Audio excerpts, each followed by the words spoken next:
Welcome to the Wills and Estate Transmission Podcast, brought to you by De Groot, specialist lawyers in wills and estates. Hi, and welcome to the podcast channel Wills and Estates with De Groot, the Wills and Estates Transmission. And we have the absolute privilege today of having Margot De Groot of De Groot joining us for a podcast. It's been a while. How have you been, Margot? All well, thanks, Tony, but good to see you again, and thank you for the support you've been giving us with podcasts. Thank you. And you've joined us because there's a service that you've been providing for a very long time that we haven't really been talking about that much, and it's notarial services. And we want to go through that, but I guess the first thing is, what is a notary public? A notary public is a solicitor who in Queensland has been practicing in that role for a minimum period of 10 years and who's on the role of solicitors of the Supreme Court of Queensland and who has completed all of the requirements of the Society of Notaries to be able to apply for what's called the faculty, which is a document, or it's a means of appointment of notaries which emanates from the Archbishop of Canterbury in London.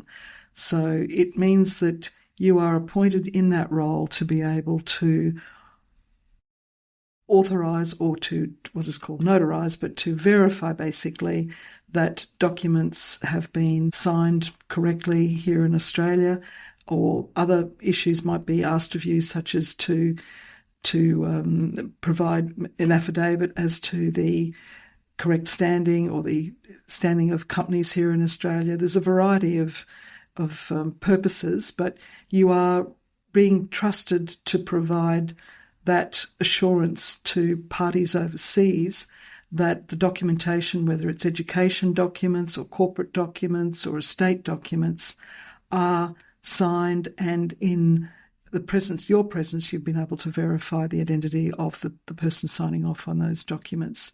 So it's an international means of communication. It's at the core of it is trust, and my role is very much that of a fiduciary role. It's a role of trust, which can then be relied upon in an international forum for a multiplicity of purposes. So why do people usually start asking about this type of service? Most often they really, for the most part, most people don't often encounter a notary or the need for it, but if they're perhaps involved in an estate matter where there are assets held overseas and they're having to deal with those assets and in terms of selling them or transferring ownership to the estate or to beneficiaries, then they will need to provide certain documentation. It may be a copy of the grant of probate, which embodies a copy of the will, of course. It may be a copy of the death certificate and whatever other documents either the banks or other firms of solicitors may require. So that's one area that often necessitates seeking a notary's services. Or it might be that they're applying for a role overseas and they've been asked for a copy of their academic record. That may well be another reason to ask for that documentation to be notarised.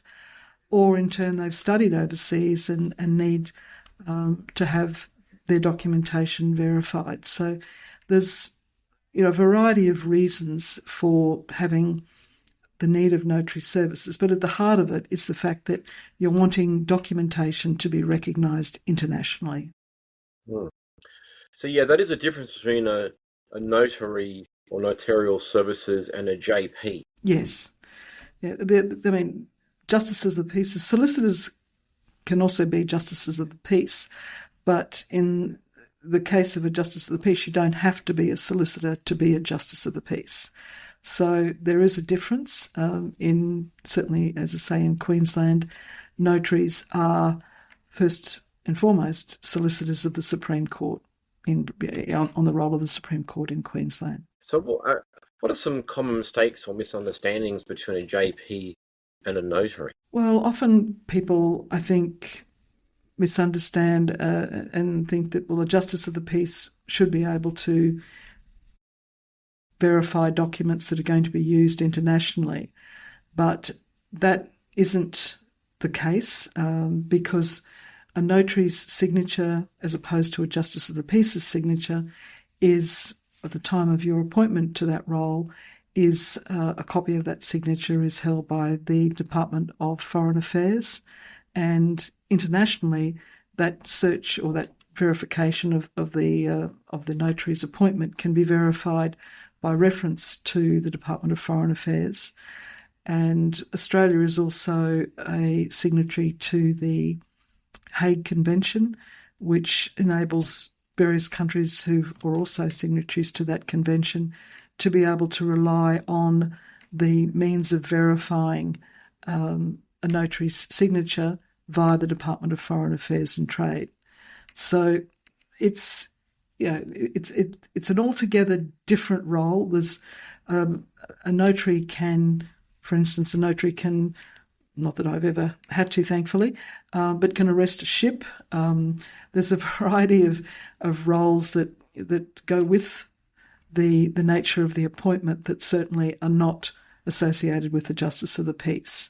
So it's not that one's better than the other, it's just they are different, and they do, Justice of the Peace perform a very important role in our community, but it's a far more localised role, as opposed to notaries where your signature is being trusted as verification on documents that are used in international business and trade. Yeah, you're using the example of arresting a ship. So what other examples do you have of providing these sort of services? Well, as I mentioned, in regard to notarising documents, in regard to education documents, particularly at university level, and sometimes documentation is needed in regard to companies that may be involved in international litigation. So there may be the need to provide documentation to give assurance that the company is not in liquidation and able to be relied upon as a viable entity. There's also documentation in regard to estate assets, so providing copies of grants of probate, copies of wills, copies of certificates of title. So any sort of those documents that, as I say, are going to be needed overseas to assist with transactions or to assist with court applications or to assist with the transmission of assets involved in an estate, that's when a notary public services will be called upon. There's also a lot of notaries, particularly the ones up north. I'm talking about Cairns in particular. They have quite a lot to do with work involved in international shipping, because there's a lot of shipping activity that occurs in that part of Australia. So depends where you're located. Some notaries get more of that work. In my case, I probably get more work associated with estates, but it's very much the case that I'm sure a notary would be but can't imagine anybody misleading a member of the public to say, look, I'm capable of doing work that I'm not sort of really up to doing. So it's a matter of really explaining to the notary the purpose of the notarization and providing the notary with the documentation that sets out what is required by the party overseas, and then the notary will be able to make a decision as to whether he or she can assist. So do I need to personally visit a notary, or can someone else attend on my behalf? No, you need to personally attend on a notary. A notary will wish to see you and also to have you provide identification that's current. So it needs to be either a copy of your most recent driver's license or a copy of your passport, so that they can verify your identity by reference to not only to your signature but also to a photograph of yourself. That identification, it's not necessarily going to be sent overseas with the documents that are notarized, but the notary would keep a copy of that documentation on his or her file so that they can always have reference to it, and also in signing off on the documentation that's needed for overseas, they can say that they have verified your identity by reference to. And some notaries spell out exactly the documentation, others simply say that they have verified satisfactorily your identification and leave it at that. So what are the most common questions people ask you about being a notary? Probably the ones you're asking me, what is a notary? What can or can they not do? What's the difference between a notary and a justice of the peace? Also ask me what charges a notary makes. And I think, yes, it's not a role that's, as I say, not everybody encounters it or needs to encounter it or needs to seek out the services. So it's a role that there's not a lot of information about it.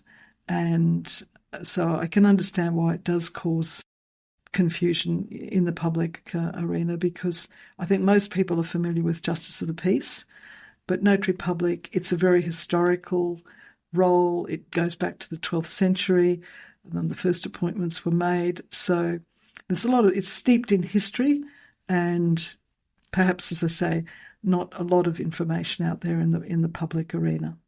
So just in summary, if someone only remembers one thing about this topic, what should it be? That a notary public is someone you would normally seek to engage with if you have the need to have documents that are going to be used internationally, verified, and for your signature, obviously, on those documents to be verified. I think that's the most important thing to remember, that it's something that you will obviously get a request or receive a request internationally from a lawyer or a bank or a financial institution of some kind. So it's not something that you're necessarily going to engage with in your lifetime, but to be aware that there are notaries in each state, and that each state has a society of notaries. Their websites are, I think, very comprehensive in that they provide a list of the various notaries that are located within each state, and they normally also provide the contact details. I know on the Society of Notaries website in Queensland, we also have a recommended schedule of costs, because I think everybody likes to know what costs are likely to be involved, and before they reach out and ask for assistance of a notarial nature. I would just recommend to people that they understand the distinction between a notary and a justice of the peace, and they go to the Society of Notaries website if they'd like further information. Great. Thank you very much. Thank you, Margot. Thanks, Tony. Right. Thanks for listening today. Don't forget to subscribe, and if you require any further information, please go to our website www.degroots.com.au and book a consultation. The contents of this podcast do not constitute legal advice and are of a general nature only. Listeners should make their own inquiries about their specific circumstances and seek legal advice.